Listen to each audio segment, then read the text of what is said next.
Hey guys, this is a movie review for Before I Wake. It is written by Mike Flanagan and Jeff Howard, also directed by Mike Flanagan, and starring Kate Bosworth, Thomas Jane, Jacob Tremblay, Annabeth Gish, and Dash Mihok. And the movie is about a couple named Jesse and Mark, and they end up adopting a foster child after their own child died in an accident.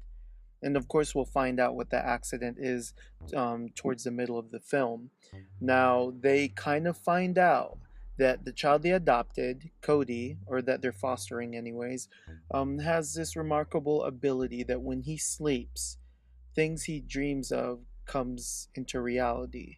Now, I have a few thoughts about that and a few gripes, but anyways, this is how the story goes. Now, the way this movie is shot is very beautiful. It's very, what is the word, melancholy.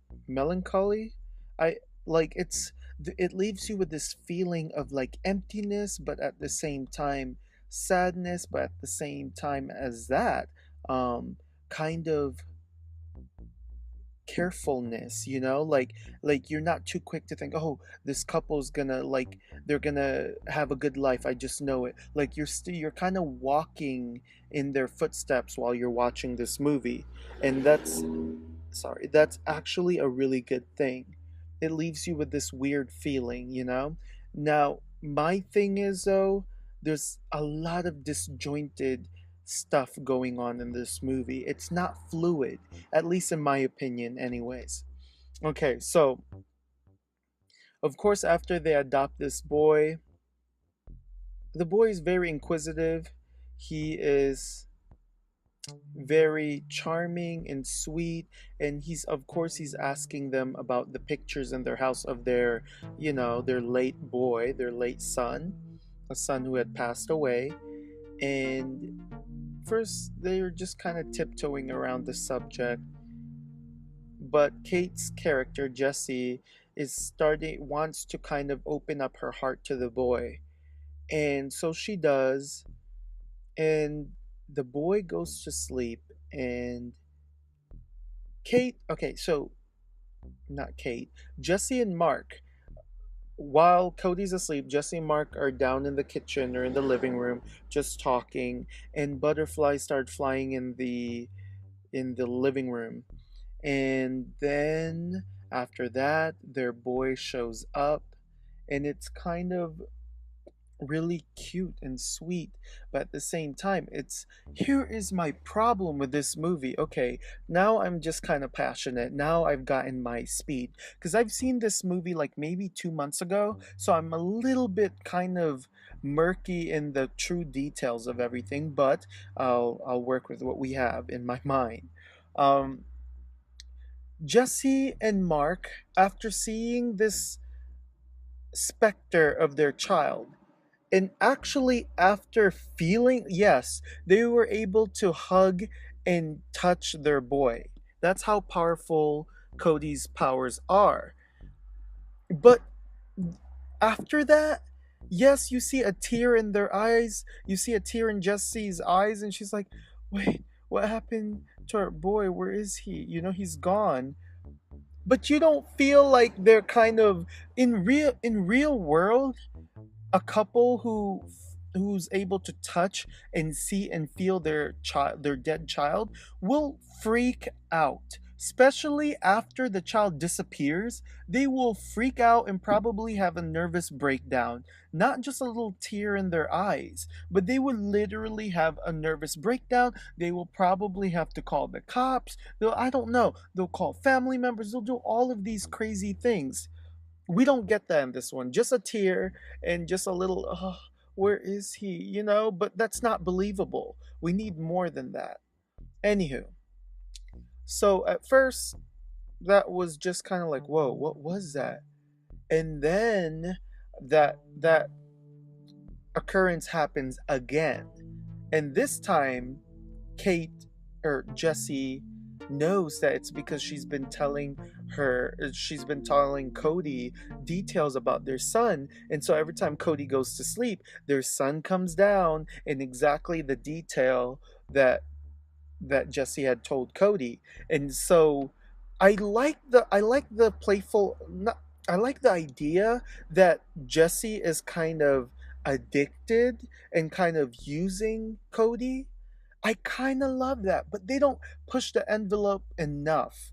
Like, yes, Mark, which is the husband, is kind of scolds her like, you can't be using this boy like that. But once again, like I'm saying, when you notice that this child has this ability, you will freak out. You will start questioning the child. You will kind of freak the child out for like interrogating him for why does he have these abilities, you see? But they don't push that envelope enough. They kind of not even gloss over it, very choppily accepts it, but then acts like they're shocked, but then they're not really shocked because they would have been acting more irrational if they were shocked. You see, so there's a lot of like disjointed feelings. Like, I keep getting taken out of the movie because they're not acting like real life people. It's almost like the director's like, "Hey, we don't have time for you to truly go crazy over this, so let's hold back on all the reality and let's just shed a tear here and there. Then that's it." That's what it feels like. That's why I'm kind of disappointed with this film. So, of course, Mark is like, "Hey, Jesse, you need to stop using this boy." And of course, Jesse feels bad, but like, you don't understand, I'm hurting. And that's when we find out that a parent, okay, I don't know why. I don't know. I'm kind of confused. I don't know why Jesse is blaming Mark for the death of their son when it was Jesse who left Cody unattended in the bathroom. I don't know. Either I'm flipping the role reversal or not. Maybe I remember it differently, but it just kind of threw me off. I don't know why she's blaming Mark. And Mark's like, "You can't do this. That's not fair." And then that's it. Like I said, disjointed in how they feel. Okay. So then they end up finding out that Cody is afraid of this boogeyman named Cankerman. And Kinkerman sounds really crazy, sounds really cool, but okay, so sometimes in his dreams, most of the time he has butterflies, but when he has nightmares of the Kinkerman, it is moths, like black moths flying. So of course, there are a couple scenes where there's some that manifest in Mark and Jesse's home and bites them, and the Cankerman actually ends up attacking Mark and killing him. Also, there is a scene where the boy where the boy's in school and one of his bully classmates gets murdered by Kinkerman, I think. Like, like there's I don't know. The reason why I say I think is because it's not so clear. Was the kid murdered or was the kid just traumatized and the parents don't know what happened? You see, like, and the teachers don't know what happened. I don't know. And then Kinkerman murders Mark, the foster dad, Jesse's husband. And yet Jesse, of course Jesse's being questioned by the police, but like, once again they're like, "Oh no, this is reality." See how how she's being questioned by the police cuz they don't know how he disappeared, how Mark disappeared. But yet she's not grieving harder. She's not crying harder like, my husband, where is he? Blah blah blah. She's not. She kind of like gets over it, and it's kind of disturbing. We find out the Kinkerman is Cody's. Okay, so what happened was Cody had a mother, and he was only 4 years old or something like that when the mother died. And when the mother died, she started looking really, really gaunt because the mother was dying from cancer. And as a child, he couldn't say cancer, he could only say kinker. And that's where Kinker Man comes from.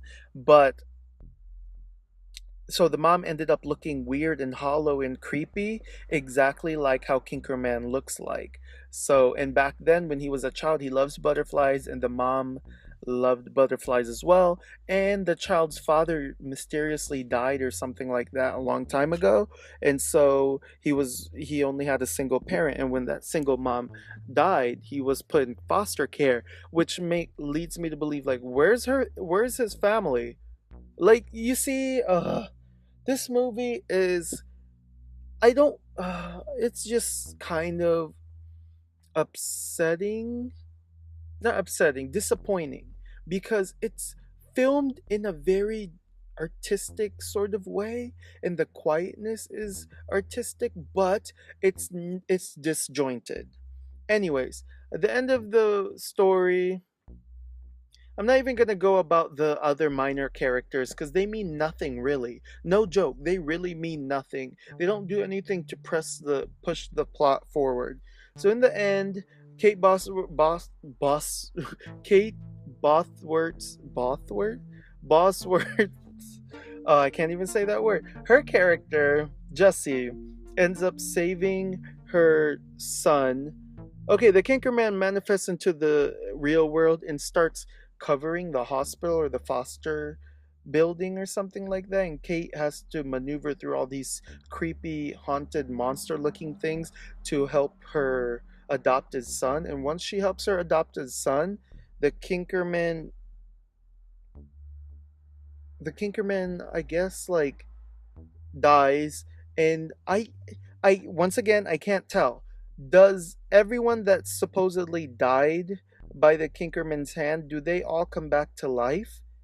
I don't know. I can't, like, there's some scenes in there that made me believe, what, like, they're okay, but guess what, Mark is still missing and dead, and there's no closure to that.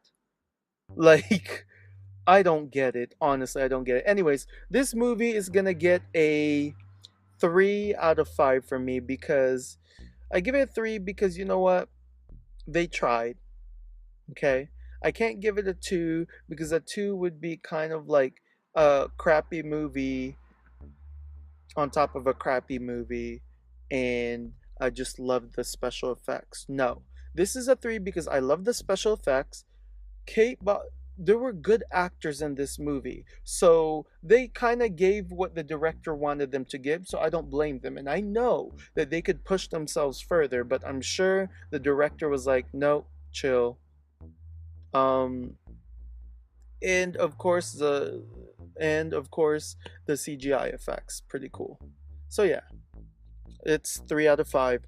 Anyways, thanks for listening, and let me know what you guys think of this movie in the comment section below. Bye.